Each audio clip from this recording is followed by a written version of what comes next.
Hello दोस्तों, नमस्कार। मेरा नाम है रोहित कुमार। आप सभी का स्वागत है हमारे यूट्यूब चैनल पे। कक्षा 10 के लिए साइंस पढ़ा रहे हैं।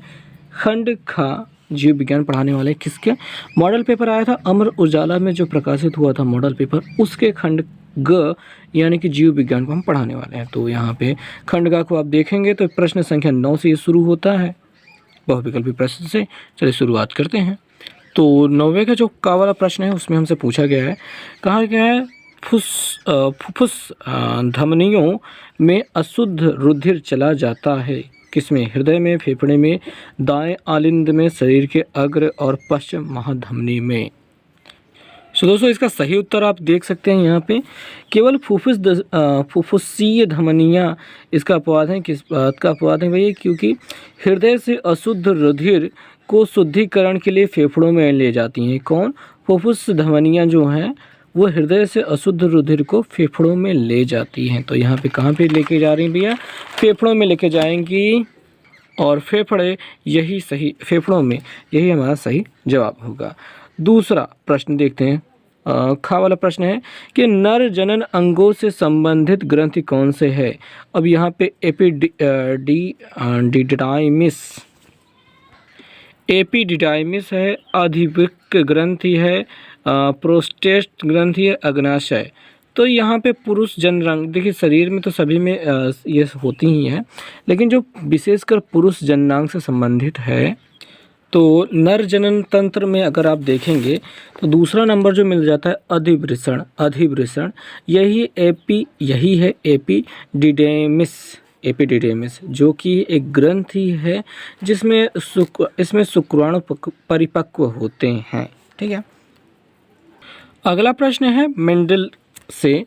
मेंडल के एक प्रयोग में लंबे मटर के पीछे जिनके बैंगनी पुष्प थे का संकरण बौने पौधों जिनके सफ़ेद पुष्प से कराया गया, इनकी संतति के सभी पौधों के पुष्प बैंगनी रंग के थे, परंतु इनमें से लगभग आधे बौने थे। इससे कहा जा सकता है कि लंबे जनक पौधों की आनुवंशिक रचना कैसी थी? इसमें सी वाला विकल्प आपका सही है। टी, स्मॉल टी और जो डब्ल्यू है वो दोनों कैपिटल लेटर में रहेंगे। पहला टी कैपिटल है, दूसरा टी स्मॉल है, फिर डब्ल्यू कैपिटल लेटर में रहेंगे। ये सी वाला विकल्प सही है। अगला प्रश्न है अपमार्जक का उदाहरण है। अपमार्जक किन्हें कहा जाता है भैया? वे जो मृत जीवों को खा करके ख़त्म करते हैं उन्हें अपमार्जक कहा जाता है। खाद्य श्रृंखला में उन्हीं को अपमार्जक कहते हैं। ये मांसाहारी होते हैं।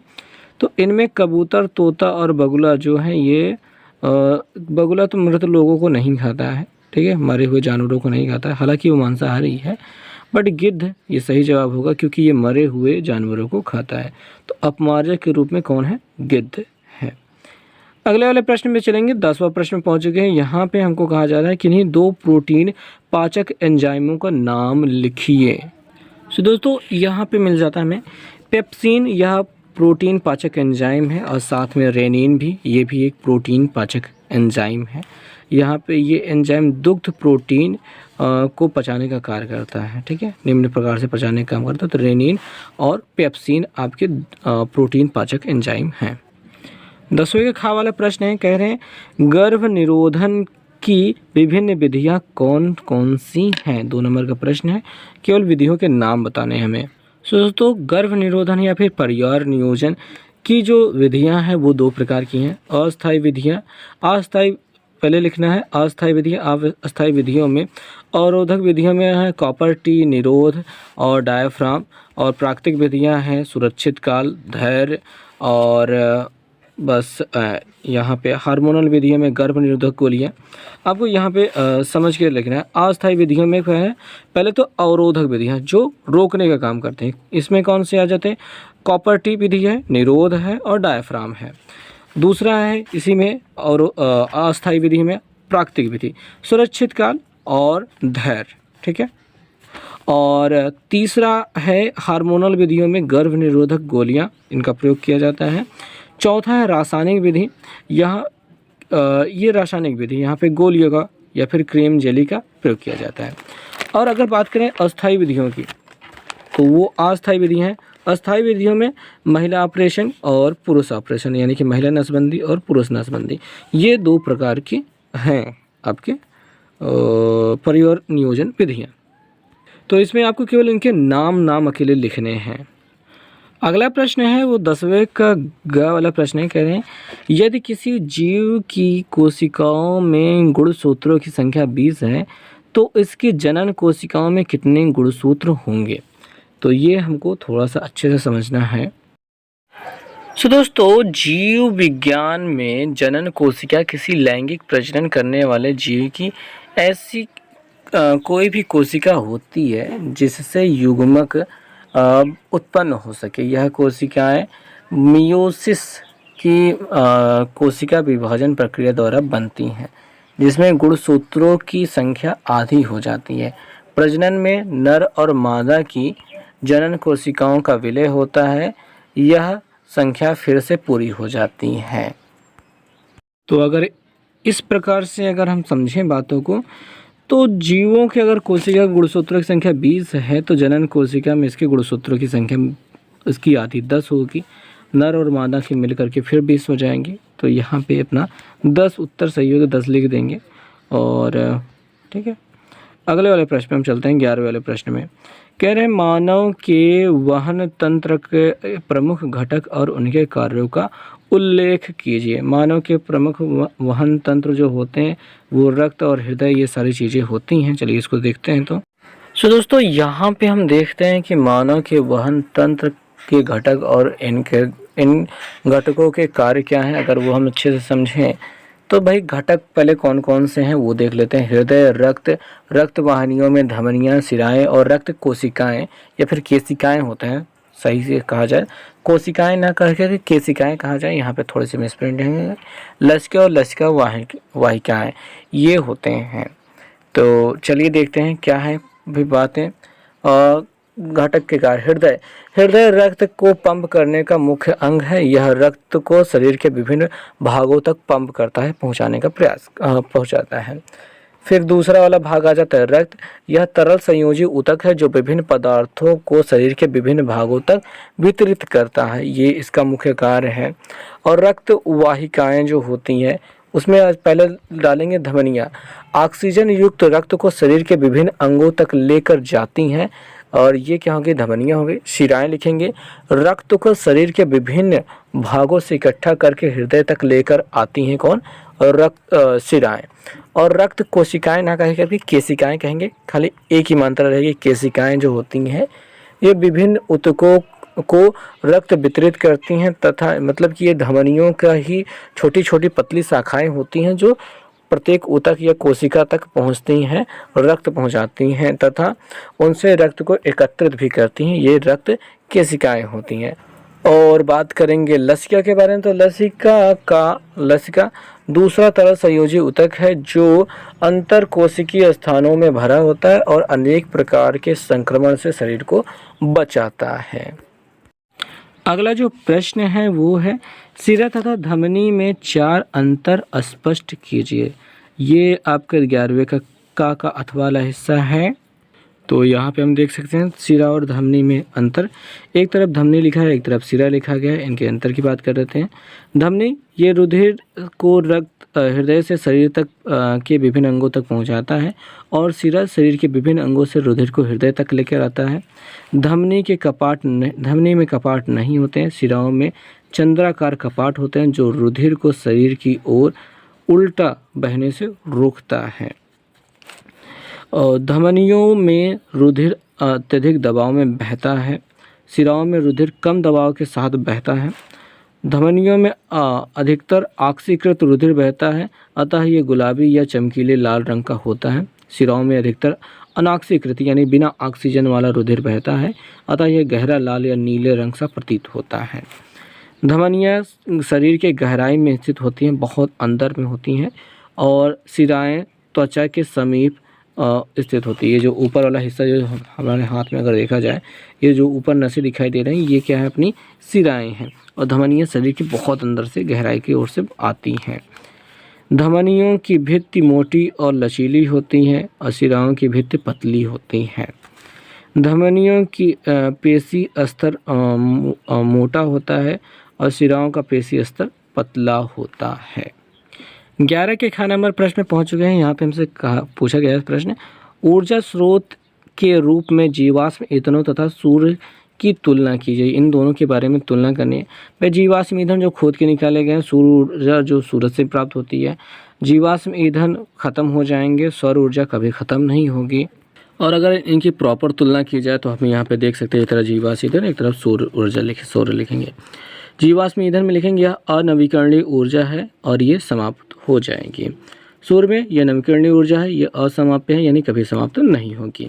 जीवाश्म ईंधन, इसमें दहन से पर्यावरण का प्रदूषण होता है और सौर ऊर्जा में यह प्रदूषण रहित होते हैं। केवल युक्तियों के संयोजन से कम प्रदूषण होता है। युक्तियों के संयोजन यानी जो सामान होता है उनको जब संयोजित किया जाता है, बनाया जाता है, तब उसमें थोड़ा बहुत प्रदूषण होता है, लेकिन सूरज से कोई प्रदूषण नहीं होता है। यह महंगा परंतु सामान्य उपयोग में किया जाने वाला स्रोत है। अपना जीवाश्म ईंधन सामान्यतः इसको उपयोग में लिया जाता है। और सौर ऊर्जा यह निःशुल्क उपलब्ध स्रोत है, परंतु इसकी ऊर्जा का उपयोग कर सकना युक्तियों का संयोजन बहुत खर्चीला है। यानी जो हम सामान इसमें सोलर पैनल वगैरह बनाते हैं, वो उसका संयोजन या फिर उसको ख़रीदना या फिर उसको बनाना थोड़ा सा महंगा हो जाता है। इसी वजह से इसका उपयोग नहीं किया जाता है। अब अगर ऐसी खोज हो जाए जिसमें सौर ऊर्जा को बेहतरीन तरीके से प्रयोग किया जाए और जीवाश्म ईंधन पर निर्भरता ख़त्म हो जाए, तो भाई बात ही क्या होगी, बहुत ज़्यादा खर्चा बच जाएगा। और यहाँ पे अब हम प्रश्न देख सकते हैं, 11 के ख का अधवा वाला हिस्सा दिखाई दे रहा है। अकेले व्यक्ति के रूप में आप विभिन्न प्राकृतिक उत्पादों की खपत कम करने के लिए क्या कर सकते हैं। आप स्वयं अकेले व्यक्ति के रूप में यानी आप स्वयं पर क्या कर सकते हैं ताकि प्राकृतिक उत्पादों की जो खपत है उसमें कमी लाई जा सके। तो अकेले व्यक्ति के रूप में आप प्राकृतिक उत्पादों की खपत कम करने के लिए निम्नलिखित उपाय कर सकते हैं। यहाँ पे क्या क्या हम लिखेंगे वो चीज़ आपको याद है। हमें विद्युत को संरक्षित करने के लिए आवश्यकता न होने पर पंखे, बल्ब और विद्युत उपकरणों का स्विच बंद कर देना चाहिए, ये हम कर सकते हैं। जल को संरक्षित करने के लिए दैनिक जीवन शैली में जल का कम से कम मात्रा में उपयोग करना चाहिए।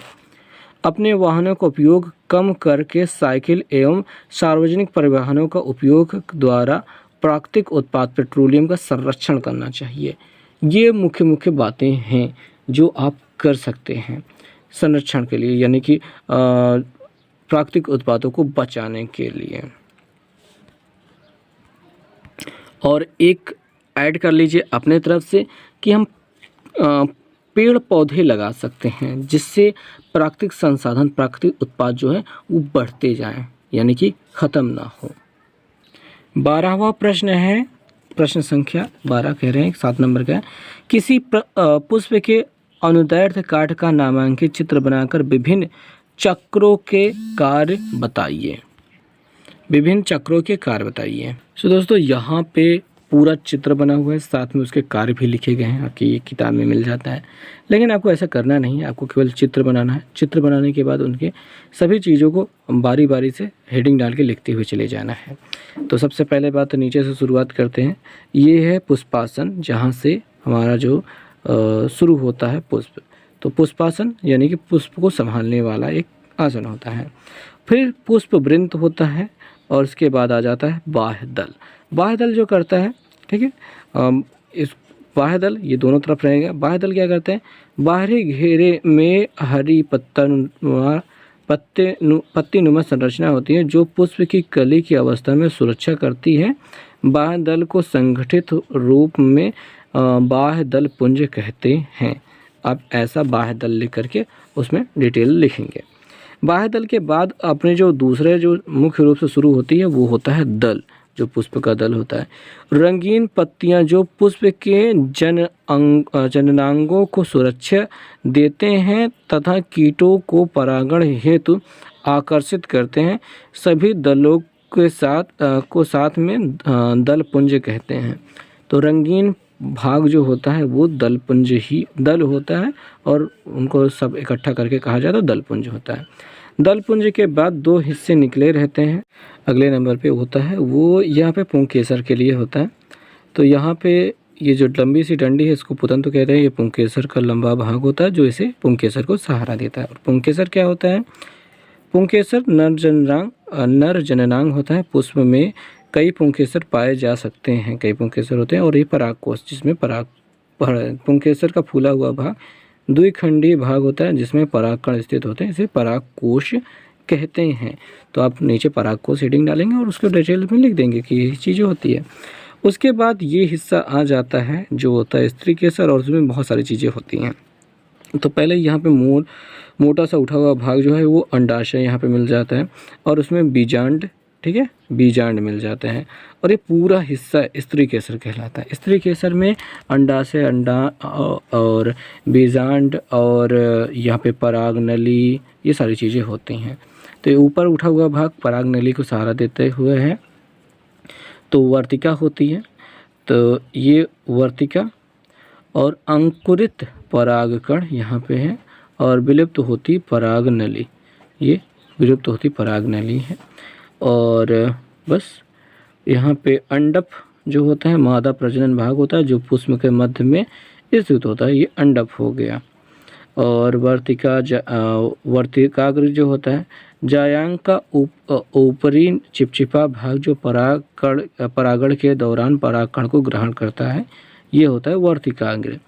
और वर्तिका जायांग का मध्य व लंबा भाग जो वर्तिकाग्र को अंडाशय से जोड़ता है, ये होता है वर्तिका। और अंडाशय तो जायांग का निचला फूला हुआ भाग जिसमें अंडप या बीजांड होते हैं, ये होता है अपना अंडाशय या फिर जायांग, ठीक है, जायांग, ये पूरा हिस्सा जायांग कहलाता है। तो इस प्रकार से हो गया पुष्प के विभिन्न जनन अंग और उनका पूरा अनुप्रस्थ काट हो गया, सभी की डिटेल भी हमने यहाँ पे दे दी। और लास्ट क्वेश्चन जो है वो है 12 का अधवाला हिस्सा, डार्विन के प्राकृतिक वर्ण की अवधारणा की व्याख्या कीजिए। प्राकृतिक वर्ण की अवधारणा की व्याख्या करना है, डार्विनवाद। सो दोस्तों यहाँ पे हमको मिल जाता है डार्विन के बाद चार्ल्स डार्विन एक प्रकृतिवादी वैज्ञानिक थे। उन्होंने माल्थस के जनसंख्या के सिद्धांत के अनुसार बताया कि जनसंख्या बढ़ने पर पौधों और जंतुओं का जीवन संघर्ष होता है और प्रकृति द्वारा योग्यतम का चयन होता है। प्रकृति जो उनमें सबसे सर्वश्रेष्ठ उसको चयन करती है, यही है वर्णवाद। शायद जीवों में संतानोत्पत्ति की प्रचुर क्षमता, सभी जीवधारियों में संतान उत्पन्न करने की अपार क्षमता होती है। इसके कारण उनके सदस्यों की संख्या तेजी से बढ़ती है। जीवन संघर्ष, प्राणियों को भोजन, प्रकाश, सुरक्षित आवास और आवश्यकता पूर्ति हेतु अन्य प्राणियों से स्पर्धा करनी पड़ती है, इसे जीवन संघर्ष कहते हैं। अब ये संघर्ष कई प्रकार से होता है। अंतःजातीय संघर्ष, यह संघर्ष एक ही जाति के सदस्यों के मध्य होता है। अंतर्जातीय संघर्ष, ये विभिन्न जातियों के मध्य संघर्ष होता है। वातावरणीय संघर्ष, जीवधारियों का वातावरण यानी बाढ़, सूखे आदि से जो संघर्ष होता है यह वातावरणीय संघर्ष होता है। विभिन्नताएं एवं वंशागति, प्रकृति में प्रत्येक जाति के जीवों में विभिन्नताएं मिलती है। ये विभिन्नताएं जीवों को वातावरण के अनुकूल बनाने के लिए होती हैं। ये जीव ऐसे जीव जिनमें विभिन्नताएं वातावरण के समन्वय बनाने में होती हैं वे जीवित रहते हैं और हानिकारक विभिन्नताओं वाले जीव नष्ट हो जाते हैं। योग्यतम की उत्तरजीविता यानी कि सर्वाइवल ऑफ फिस्टेस्ट, तो जीवन संघर्ष में वे ही जीव जीवित रहते हैं जो वातावरण के प्रति अनुकूलित होते हैं तथा आवश्यकतानुसार परिवर्तन करके स्वयं और अधिक अनुकूल बना लेते हैं, स्वयं को और अधिक अनुकूल बना लेते हैं। वे जीव स्वयं को अनुकूलित नहीं, जो जीव स्वयं को अनुकूलित नहीं कर पाते वो नष्ट हो जाते हैं। प्राकृतिक जीवन चयन, जीवित रहने के लिए जीवों में संघर्ष होता है। इनमें वे जीव प्राकृतिक वातावरण के अनुकूल होते हैं वे ही जीवित रहते हैं, बाकी अन्य जीव नष्ट हो जाते हैं। नए जीवों की उत्पत्ति, डार्विन के अनुसार विभिन्नताएं पीढ़ी दर पीढ़ी वंशगत होती हैं। साथ ही साथ संतान में भी अपने कुछ विशेष लक्षण उत्पन्न हो जाते हैं।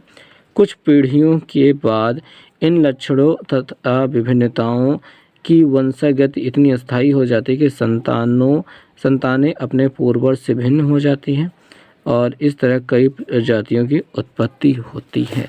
यही था डार्विनवाद। आखिरी प्रश्न में हमें थोड़ा सा ये प्राकृतिक वर्ण का जो अवधारणा है इसमें थोड़ी संकोच है, सही भी हो सकता है और गलत भी हो सकता है, तो खैर इस बातों को छोड़ते हैं और इस प्रकार से हमारा जीव विज्ञान समाप्त हो जाता है।